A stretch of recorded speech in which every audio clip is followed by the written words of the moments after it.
गुरु नानक जयंती व कार्तिक पूर्णिमा के शुभ अवसर पर ख्वाजा गरीब नवाज दरगाह अजमेर के नाजिम अशफाक हुसैन व सतगुरु पाठक महाराज चित्रकूट धाम पुष्कर द्वारा भारतीय संस्कृति की गंगा जमनी तहजीब को बरकरार रखते हुए डॉक्टर शमा खान की पुस्तक भक्ति परंपरा व सूफी दर्शन का विमोचन किया गया। डॉक्टर खान ने जानकारी देते हुए बताया कि उन्होंने इस पुस्तक में जहां एक और भारतीय भक्ति परंपरा में भक्ति के सगुण और निर्गुण स्वरूप पर प्रकाश डालते हुए प्रमुख संतों की चर्चा की, वहीं सूफी परंपरा में प्रमुख सिलसिलों व सूफी संतों के दर्शन से रूबरू करवाया है। इस अवसर पर doctor Anil Dadhich, doctor Jitendra Marodia, doctor Savita Sharma, Zakir Hussain, doctor Adil ने इस विषय व पुस्तक की संभावना पर चर्चा करते हुए अपने उद्बोधन दिए। दरगाह नाजिम ने कहा कि दोनों धर्म में भक्ति द्वारा मुक्ति की तलाश है, एक ईश्वर से जो संभव है। भक्ति भाव को समझकर जीवन में उतारने की जरूरत है। यह पुस्तक लोगों की सोच को विस्तार देने में, इस भाव को समझने में सहायक होगी। उन्होंने कहा कि जीवन में उसे उतारने के बाद एक बिंदु पर आकर दोनों धर्म का दर्शन निचोड़ एक ही है। भक्ति और सूफीज़म दो हमारे यहाँ धाराएं थी जो एक साथ पैदा हुई, एक साथ डेवलप हुई और पूरे हिंदुस्तान की जितनी भी कल्चर थी, लाइफ थी, उसको एक साथ उन लोगों ने प्रभावित किया। भक्ति में भी यही था कि एकेश्वरवाद और एक तत्व से ही सभी लोग बने हुए हैं।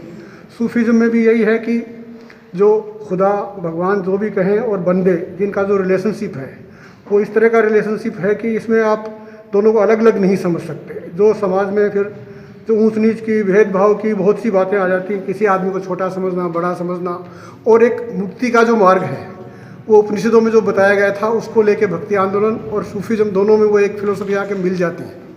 और आज हम अगर देखें तो हमारे यहाँ इस बात का बहुत बड़ा क्राइसिस है।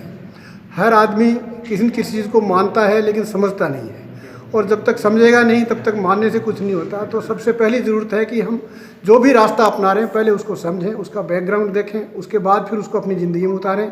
और दूसरों पे थोपने की बात तो कभी करें ही नहीं, क्योंकि दूसरों पे थोपने वाली चीज़ आज ज़्यादा चल रही है। मैं कुछ नहीं जानता, कुछ नहीं मानता, लेकिन मैं हर आदमी पे टीका टिप्पणी करता रहूँगा कि साहब आपने ये गलत कर दिया, आपने ये सही कर दिया। ये सब चीज़ें इग्नोरेंस की, अनजानेपन की वजह से हो रही। तो सब लोग अगर इस चीज़ को जान जाएंगे, समझ जाएंगे, तो अपनी ज़िंदगी में अगर उतार लेंगे तो सारी प्रॉब्लम मैं समझता हूँ 80% तो अपने आप ही ख़त्म हो जाएगी। और ये पुस्तक जो है उसमें सब लोगों को इन सब दोनों चीज़ों को, जो हालांकि एक पॉइंट पे जाके दोनों एक जगह मिल जाती हैं मेरे ख्याल से ज़िंदगी में उतारने के बाद, तो लोगों को इस चीज़ में एक पुस्तक मदद करेगी कि आदमी किस लिए दुनिया में आया है, वो क्यों रह रहा है और उसकी अल्टीमेट मंजिल कहाँ है। ये सब चीज़ें समझ में आ जाएंगी तो बहुत सी प्रॉब्लम्स, बहुत से इश्यूज जो हैं, जो नॉन इश्यू बने हुए हैं, सब खत्म हो जाएंगे। देखिए, ये किताब खासतौर से भक्ति काव्य और सूफी दर्शन, भक्ति काव्य परंपरा और सूफी दर्शन को लेकर लिखी हुई है।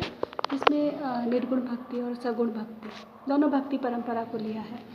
निर्गुण भक्ति में पूरे संत जो हैं उन पूरी परंपरा उनकी इसमें व्याख्यात की है, और साथ ही सूफी दर्शन क्या है और कौन कौन से प्रमुख सूफी संत हैं उनको लेकर इसमें लिखा है। और एक ऐसा संदेश देने का प्रयास किया है कि धर्म आपके विचारों से बनता है, और विचार ही है जो आपको मानवीय बनाते हैं। एक ह्यूमन बीइंग जो होना चाहिए वो आपके विचार से बनता है, और विचार ही धर्म है। जो हम जैसा हम सोचते हैं वैसा ही हम आचरण में लाएं, चाहे वो हिंदू धर्म में है, चाहे वो सूफियत में है। एक ही संदेश है कि जो हम सोच रहे हैं अच्छा सोचें और उसी के अनुसार हम आचरण करें। यही इस किताब में संदेश है। आज जो आप संदेश दे रहे हो, या आज भी और ज़्यादा ज़रूरत है इसे संदेश देने की? बिल्कुल, ये बात तो हर समय प्रासंगिक रही है, पहले भी थी, आज भी थी है, और आज तो और ज़्यादा ख़ास तौर से है कि इस महामारी में हम अपने अंदर झाँकें और देखें कि कहाँ हमारे अंदर वो मानवीय गुण विद्यमान है और कहाँ हम उसको अपने व्यक्तित्व में उसको ला के समाज को, देश को कुछ दे रहे हैं। और ख़ास तौर से किताब जो बीए के स्टूडेंट्स हैं उनके लिए भी है, जो शोधार्थी हैं उनके लिए भी है, या कहें एक जो सूफ़ी मन है, जो एक अच्छा एक मानव बना, एक इंसान जो बनना चाहता है, उसके लिए उसकी सोच को एक आयाम देती है किसी किताब है। आपका नाम बताएं। मैं डॉक्टर शमा खान, सहआचार्य, राजकीय कन्या महाविद्यालय में मैं विभागाध्यक्ष हूँ, हिंदी विभाग में।